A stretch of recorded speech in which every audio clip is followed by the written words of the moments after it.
Napasabog na namang banat si Senadora Miriam Defensor Santiago. Pero bukod sa mga sikat niyang pick-up line, hindi pumreno ang senadora sa mga maaahangyang patutsyada laban kina Senate President Juan Ponce Enrile at Senador Panfilo Lacson.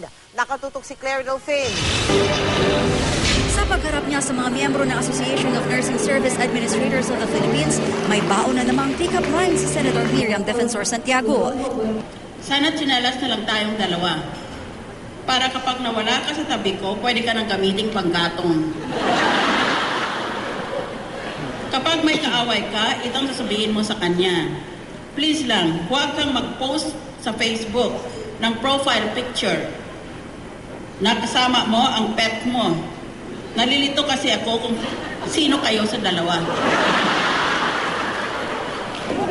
Kasunod dito ang patutsyada sa ilang kapwa-senador tulad ni Senate President Juan Ponce Enrile na kanyang binatikos dahil sa operasyon ng Port Irene sa Cagayan. Sa buong Pilipinas, sa buong archipelago, siya lang katangi-tanging tao na may port na pwede siya mag-smuggle doon. Tumangging magbigay ng payag si Enrile, ayon na raw niyang patulan ang senadora. Di rin nagpaawat si Santiago laban kay Senator Ping Lacson.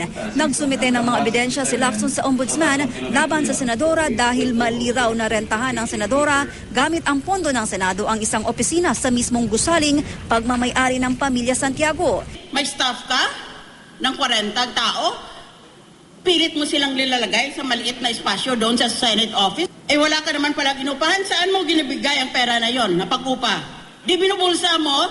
Sa isang text message, sinabi ni Lacson na ang extension office niya ay nasa 5th floor ng Senate building. Hindi rin daw siya kurakot. Dagdag pa ni Lacson, dapat daw sagutin na lang ni Santiago ang ebidensyang isinumite niya sa ombudsman laban sa senadora. Sabay patutsyada pa sa senadora tungkol sa kapilugan ng buwan.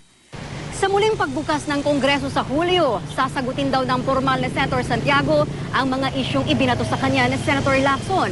Hamon pa niya sa dating PNP chief, maghanda sa aniya ay mga eksplosibong ipasasabog, kabilang na ang tungkol sa sexualidad nito. Itong ibang bakla,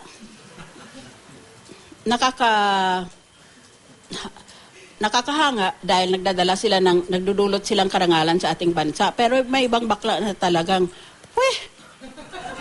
Giit ni Lacson, hindi siya bading. Ilalabas daw niya ang katotohanan tungkol sa senadora kung patuloy na magkakalat ng mga kasinungalingan laban sa kanya. Claire Delfin, Nakatutok, 24 Oras.